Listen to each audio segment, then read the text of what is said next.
Hey, I'm Jim, and today we're exposing one of the most subtle, damaging tactics avoidants use when they can no longer control you. Maybe you've been ghosted. Maybe you've received vague, half-hearted texts. Maybe you've been caught in the hot and cold game. But when all of that fails, when you stop chasing, stop pleasing, they launch their final move. They twist reality, make you doubt yourself, and reclaim control without you even realizing it. This isn't just emotional confusion anymore, this is a battle for your reality. In this video, I'll show you how to recognize this final manipulative move early, why they do it not because you're weak, but because you matter more than they can admit, and most importantly, how to stand your ground, trust your truth, and refuse to bend. I'm not here to teach revenge, I'm here to help you take back the power that was always yours. So if you've ever felt lost in a confusing relationship dynamic, hit subscribe, watch to the end, and let me show you how to walk out of emotional manipulation with clarity, strength, and self-respect. When an avoidant feels that they're losing control, that you've stopped chasing, stopped bending, stopped making yourself smaller for them, they don't simply fade away. Instead, that's when they play their final dirty move. It's not loud, it's not dramatic, but it's insidious. They twist reality, distort facts, and make you doubt yourself. No more ghosting, no more breadcrumb texts like, "I miss you but I'm not ready." No more sudden appearances followed by vanishing acts. This move is more dangerous. They rewrite the past. They deny what was said. They reshape your feelings into flaws. And worse, they do it all with calmness, politeness, even love. You say, "You promised that." They reply, "You misunderstood." You express, "I felt abandoned." They snap, "You're too sensitive." You ask, "Where were you?" They criticize, "You're always trying to control me." This isn't a conversation anymore, it's a battle over reality. And once they get you to question your truth, they no longer have to control you because you'll do it for them. What makes this tactic so dangerous is that it doesn't hit like a punch, it drips like a leak. Every time you doubt yourself a little, every time you apologize without certainty, every time you shrink to avoid being too much, slowly, you're no longer living in your own story, you're living in theirs. And here's the twist. They don't do it because they hate you. They do it because they fear losing you. They feel your power, and that terrifies them. But instead of embracing truth, they choose manipulation. Not out of cruelty, but because control is what they know. Seen this way, their final move isn't rage. It's subtle self-erasure done through you. You start seeking validation from the very person making you question yourself. And once they hold the narrative, they feel safe again. But you don't. So here's your reminder. If you're increasingly confused, silenced, or wondering if you're crazy, it's not random. It's a signal you're being pulled away from yourself. And this video, this conversation, is your path back to your memory, your feelings, and your truth. After understanding the avoidance final dirty move, let's now explore the psychological mechanisms behind it, so you no longer get trapped in this invisible yet dangerous manipulation. First and strongest is gaslighting, subtle but not undetectable. When you say, "You told me you'd be back early," they softly reply, "I never said that." Your memory wavers, and soon you find yourself wondering, "Did I mishear?" When you express feeling hurt, "I felt abandoned," they immediately soothe, "You're too sensitive." Not only do they deny the event, they label your natural emotion as too much, making you doubt your perception. Next is blame shifting, shifting responsibility in a seamless yet powerful way. When you calmly request transparency, "Why didn't you clarify?" they respond sharply, "You ask too much. You always overreact. You just wanted clarity," but they twist it into an accusation, overloading you with guilt.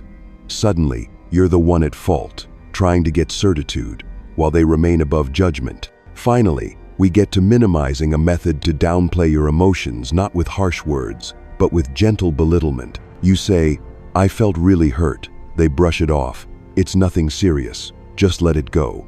Your feelings, sadness, anger, fear, get compacted into a box labeled "not important." You begin to doubt, "Maybe I'm overreacting," and your stance wanes.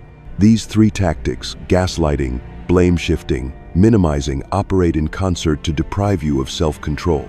When your memory falters, self-doubt arises. When you feel hurt, it's minimized. When you seek truth, blame is shifted onto your need to question. We're not saying this is your fault. You have every right to be heard. The issue is, once you're caught in this spiral, your inner voice quiets down until, instead of saying, "I trust myself," you're whispering, "Maybe I'm imagining this." And that is the point. When you doubt yourself, you give them control willingly. You begin playing the game they designed, all while believing you've chosen freedom. So how do you face this? The first step is recognition. Name the tactic being used in that moment. Step back from your emotions and ask, is this really how I feel? Did they actually say that? That simple pause forces manipulation into the light. When you begin to recognize the manipulative tactics, gaslighting, blame shifting, minimizing, you start to see a deeper pattern. These strategies aren't coming from a place of indifference, but from panic. Panic that erupts when they feel their emotional control slipping away. Imagine you no longer react to their silence. You no longer beg for clarity. You stop explaining yourself for simply having feelings. You stay grounded, firm, and calm. That's when they truly get scared. They're not afraid because you don't care. They're afraid because you're no longer giving them control over how you see yourself, and that unsettles them. What's even more important to understand is this. They don't manipulate because they don't care. They manipulate because your presence impacts them so deeply. They must pull the strings to bring you back into their emotional orbit. Losing your attention threatens their fragile sense of power. And that's the moment manipulation becomes their emergency tool. If they can make you doubt your truth, you'll start editing yourself. You'll soften your tone, over-apologize, try harder to prove your worth. That's the goal, for you to shrink so they can feel large again. For you to lose your internal compass so they can regain the map.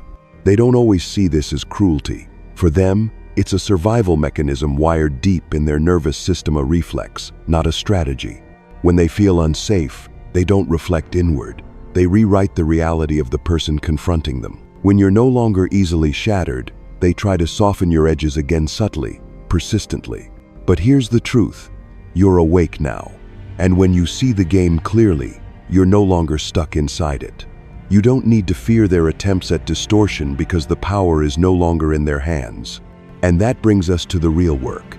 Reclaiming your narrative, holding the line on your truth, and protecting your emotional world from those who only feel safe when you feel small. You've seen the goal of their final move, reclaim control. Now let's dive into why this tactic works so devastatingly well. First, it makes you doubt yourself subtly. When they deny your words, you wonder, did I remember that wrong? When they call you too sensitive, you quickly tone yourself down. Am I overly emotional? Each doubt is like another twist of the rope they quietly wrap around your mind. Second, you begin to adjust your words, emotions, and behavior mostly to avoid conflict. You speak softer. You say, "Yeah, I'm fine," even if you're not sure. You force calm while you're truly unraveling inside. You believe that by being gentler, you'll maintain the relationship and, more importantly, protect yourself from hurt. Third, you seek validation from the very person who destabilized you. You think, maybe he didn't mean it, or was I imagining? So you look for tiny signals, and "I'm sorry," and "I miss you," a brief defense. The trap tightens because you're asking the one who twisted your reality to confirm your truth. When you stop trusting your memory, feelings, or worth, the most dangerous thing happens. You hand over emotional control to them.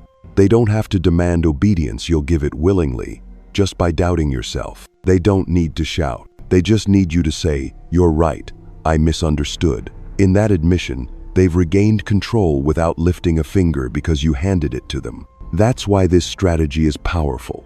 It doesn't force you into resistance, it makes you betray yourself. And self-betrayal, even subtle, is enough to freeze your inner compass. When you lose trust in yourself, you don't push back. You don't defend your feelings. You only want peace, acceptance, even at the cost of your own authenticity. That's why it works so effectively, not because they're brilliant manipulators, but because you love, you trust, and you adapt even at the expense of your inner truth. When love and comfort become more important than your reality, you set yourself up to be controlled. Once you've recognized the truth behind gaslighting, blame shifting, and minimizing that these aren't expressions of indifference but sophisticated tactics to regain control, the next step is to take action. Not react reflexively, and firmly reclaim your truth from within. The first thing you must do is pause and tune into your own emotions. When your partner says something that makes you doubt your memory or feelings, don't respond right away. Breathe deeply, place your hand over your heart to feel the rhythm, and internally affirm, "This is a moment to stay conscious, not reactive." This simple act creates a pausia space between trigger and response, allowing you to choose clarity instead of automatic emotional reaction. Next, it's vital to avoid negative reactions, because once you engage in argumentation, justification, or anger, you've unwittingly stepped onto the battlefield crafted by the manipulator. They don't have to force you, they only need a brief loss of composure to maintain narrative control. Therefore, speak calmly, use measured language, or if needed, remain silent with purpose. This not only preserves your emotional stability, but also denies them the fuel they seek to conflate you with the problem. Following that, you need to reaffirm your reality with quiet strength. When they say, "I never said that," there's no need for escalation. Simply state, "I remember saying it, and my emotions are valid." This reaffirmation is your solemn promise to your heart and mind, to your remembered past and current experience. It gently pulls you out of self-doubt into your own lived reality. Lastly, but just as crucial, you must seek external support. Emotions and experiences need verification, so find a trusted friend, therapist, or someone with emotional independence. Sharing offers perspective, repositioning your feeling in balance rather than being swallowed into someone else's distortion. Documenting your interactions, texts, chat logs acts as a lifeline when confusion hits, reminding you, "I said it, I felt it." Over time, when you consistently apply these 4 tools, you will no longer apologize reflexively for your hurt. You won't accept unresolved doubt. You'll stand firm. You'll differentiate your boundaries from someone else's manipulative tactics. Most importantly, this empowers you to rebuild trust in your emotions and memories, living authentically aligned with your truth. And from here, we'll move on to actively set boundaries, not just to resist manipulation, but to live deliberately and honor your worth in relationships, work, and all aspects of your life. After practicing the pause, not reacting impulsively, affirming your reality, and seeking outside support, you've laid a foundation strong enough to withstand manipulation. But now comes understanding the deeper meaning behind that final dirty move, why it happens and what it reveals about you. First, that move only comes out when you've stepped out of their emotional control. You're no longer the one who bends to their narrative. If you were still pliable, they'd never find the need for such manipulations. When they start twisting your reality, denying your memory, and labeling your needs as overreactions, they're plain signaling you've become significant, wielding real influence on them. It's not a mark of failure, it's evidence you are living your truth. They feel their status threatened, and they respond, not because you are lacking, but because you are asserting yourself. When you see it this way, you start to view that move differently. It's not proof of your weakness, it's proof of your rising power. And if you can respond with calm, strength, and clarity, you're not just reclaiming control, you're embodying leadership in that relationship. They might not admit it, but inside, they know you're someone worth grappling with emotionally. This brings us to the final message. They don't control you unless you let them define your reality. You don't need to win the argument. You don't need them to apologize. All you need is to maintain clarity of memory, emotion, and truth with calmness, self-respect, and determination. Because when you pause, you don't react to lead them, you lead yourself. Every time you stand by, "Yes, that's what I remember," or "Yes, my emotion is valid and meaningful," you're rebuilding your inner fortress. And once you no longer doubt yourself, you stop being prey to manipulation.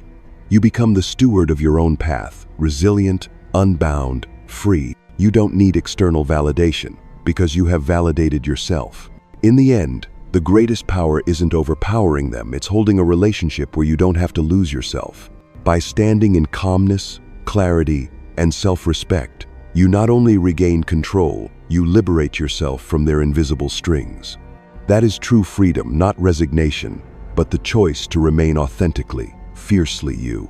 And if you've made it to the end, take a moment to look at yourself not through their lens, but your own. Someone who stood firm in silence, who met manipulation with steadiness, and who chose to live by their own truth. You're not here to earn their validation. You're not here to prove anything to them.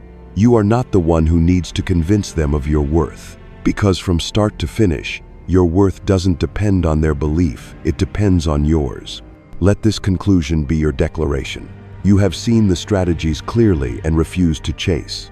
You have stopped pointless arguments and reclaimed your emotional ground. You have affirmed your reality and refused to let others rewrite your story.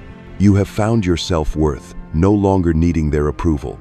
Now, you can walk away not because they leave, but because you're choosing to walk away with clarity, dignity, and freedom. They might still speak, but you've chosen not to believe the noise. You've turned away from self-silencing. And this is your finale. You can truly craft the life you deserve, steady, authentic, empowered. Thank you for bravely navigating every thought, every word, every emotion, and for holding space for your own worth. Keep living as you've come to know yourself to be, someone who stands tall in their own story.